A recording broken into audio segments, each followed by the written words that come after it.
voice services, we no longer need to touch, type, or click to get work done.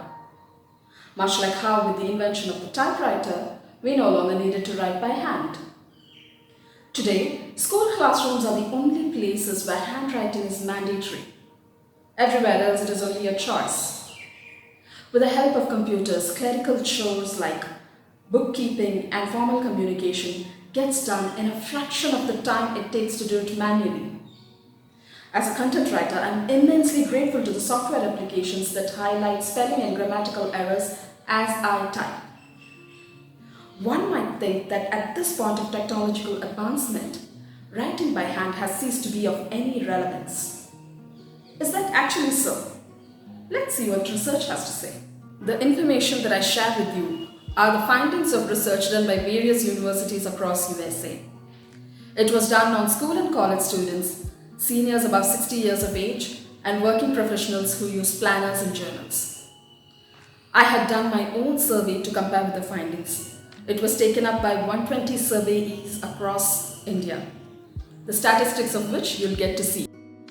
4.7% of our surveyees are school students, 14% are college students.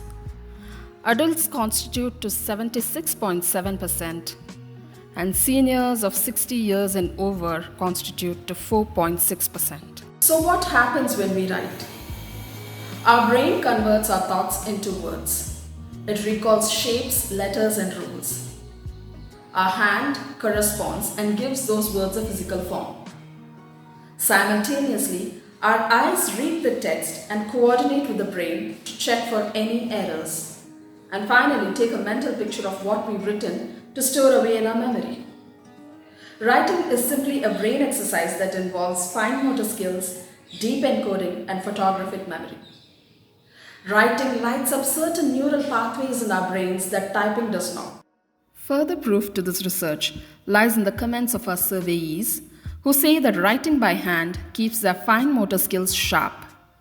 There are also others who like to write and read in their own handwriting because it feels authentic to them. Among preschoolers, the children who repeatedly practiced writing alphabets were better able to remember letters and spellings than the ones who were encouraged to type. College students who used laptops while attending lectures typed word-to-word notes of what the professor said, while the ones who used pen and paper generated their own text after processing the information. They could explain the concepts better than the typers. 77% of our surveyees say that writing by hand has helped them to learn and remember better. 2 of our surveyees, a school student and a working professional, say that writing by hand helps them understand and memorize ideas and concepts. German psychologist Hermann Ebbinghaus says that you do not remember something until you have made an effort to remember it. As explained earlier, the very process of writing something and reading it reinforces the message or the idea that is written. I'm sure many of us can agree with this comment that says, when I see something written in my to-do list, I tend to complete it as opposed to keeping in my mind. Consistent writing practice helped retain free recall in older people. They were able to communicate clearly and were better able to perform the activities requiring hand-eye coordination than those who didn't write. The brain activity during writing is similar to that of a professional sportsperson in action. There is increased blood flow to the brain, and all of the neural pathways light up during the activity, keeping us mentally agile. 52% of our surveyees use a pen and paper to note down expenses, reminders, and things to do.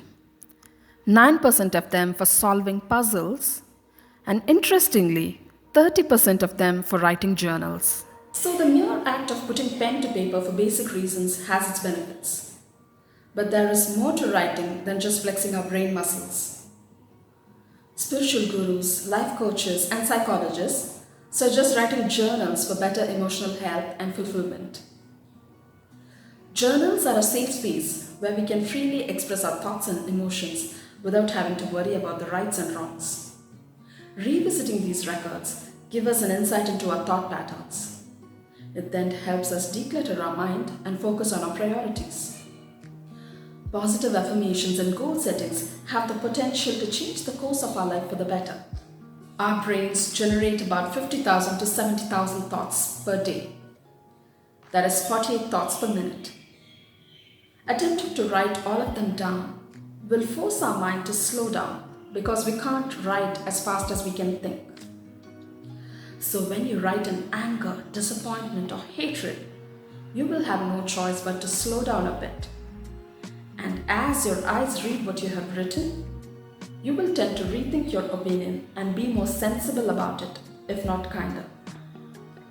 That will help us resolve conflicts peacefully and move on with life. Our surveys here testify to the benefits of writing journals. They say, writing helps structure my thoughts, know myself better, identify my priorities, and be more productive.